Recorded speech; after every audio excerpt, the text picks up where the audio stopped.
Alors, on a du nouveau concernant le mercato de Manchester. En effet, le club commence à s'intéresser à Aiden Hackney. Du coup, c'est l'ancien joueur de Michael Carrick quand il entraînait encore en Championship à Middlesbrough. Donc, c'est une bonne nouvelle. On a l'impression que les dirigeants commencent à enchaîner les dossiers après avoir fait Ederson. Tous les journalistes semblent dire que Ederson c'est fait, c'est plus qu'une question de temps. Donc, c'est bien, il passe à la prochaine cible. Du coup, comme je viens de vous dire, Manchester United s'apprête à entrer dans la course pour recruter le milieu de terrain de Middlesbrough, Aiden Hackney. Michael Carrick a plaidé la cause du joueur lors de réunions de recrutement de fin de saison. Donc, c'est quelque chose dont on pouvait s'attendre, sachant que le club a besoin de milieu de terrain, sachant que Michael Carrick l'avait déjà connu à Middlesbrough. Concernant le joueur, c'est le joueur qui a la plus haute valeur marchande en Championship. Il a 32 millions d'euros, quand le deuxième est à 22 millions, donc il a une bonne avance. Sachant que c'est assez rare d'avoir des joueurs en Championship qui dépassent les 30 millions de valeur marchande, surtout quand c'est pas un offensif. Si on regarde, on peut voir qu'il a joué 38 matchs. Alors je sais pas s'il a joué tous les matchs, parce qu'en Championship, il me semble qu'il y a plus de matchs qu'en PL. Mais 38 matchs, c'est déjà énorme. Il a 5 buts, 8 passes décisives. Donc c'est vraiment des très bonnes stats pour un milieu défensif. Ensuite, il a un contrat jusqu'en juin 2027. Ça veut dire qu'il a plus qu'un an de contrat, donc il va sûrement partir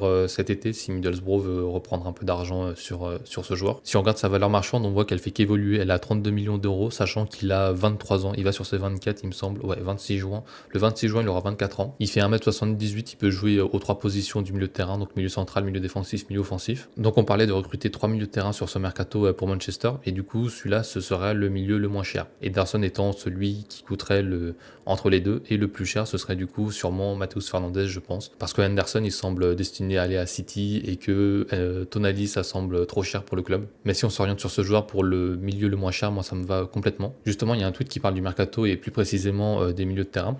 United prévoit 1 à 3 recrues au milieu ainsi que des renforts pour la Ligue des Champions. Le club s'intéresse également à un ailier, un défenseur central et un latéral gauche. En fait, ils disent 1 à 3 milieux, mais ce sera sûrement 3 milieux si jamais Ugarte part. Du coup, avec Ederson et Aiden Hackney, ça nous ferait déjà 2. Et puis pour le troisième, ça semble s'orienter plus vers Matheus Fernandes, je pense. Sachant que, comme il y a marqué dans le tweet, il y a un intérêt pour Matheus Fernandes du club et qu'à chaque interview qu'il fait, il fait des clins d'œil à Manchester United au club. Quand on lui demande son joueur préféré, il répond Bruno. Quand on lui demande son stade où il a préféré jouer, il répond Old Trafford, ce genre de choses. Donc les dirigeants ils sont pas dupes, ils savent que c'est faisable. Et sinon concernant le budget, du coup ce serait environ 200 millions plus les ventes, sachant qu'on va vendre pour un peu plus de 100 millions je pense, du coup ça nous ferait un budget d'environ 300 millions de livres, ce qui nous laisse un peu de marge pour renforcer le côté gauche. Sachant que les deux grandes priorités c'est vraiment le milieu de terrain et le côté gauche pour ce mercato. Ensuite on a des nouvelles concernant Tchouaméni, donc apparemment il est considéré en interne comme le milieu idéal pour Manchester United, cependant deux obstacles majeurs compliquent le dossier, son énorme salaire et la volonté du Real Madrid de le conserver. Alors c'est une information de Fabrizio Romano, donc c'est à prendre au sérieux. Apparemment la plus grande difficulté ça serait Florentino Pérez qui a confirmé que Tchouaméni restera au Real Madrid cette saison. Après il y a de nouvelles élections présidentielles au Real Madrid en ce moment, donc peut-être que Pérez ne sera pas réélu,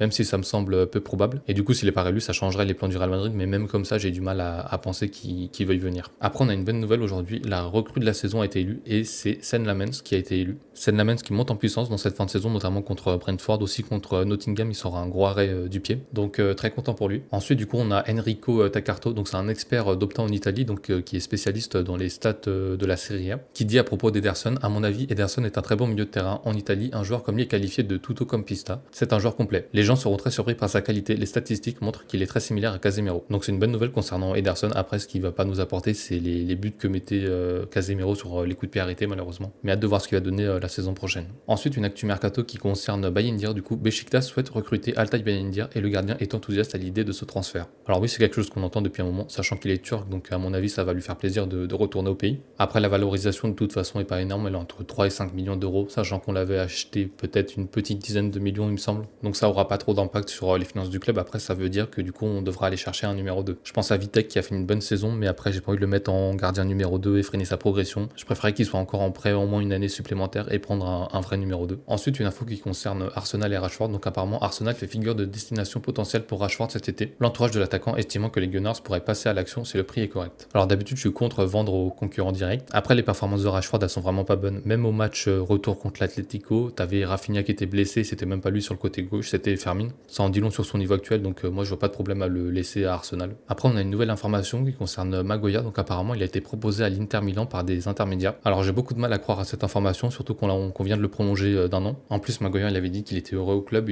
il avait aussi dit que le club devait investir massivement cet été pour pouvoir être compétitif l'année prochaine, donc ça montre qu'il se projette avec le club. Donc j'ai beaucoup de mal à croire à cette info.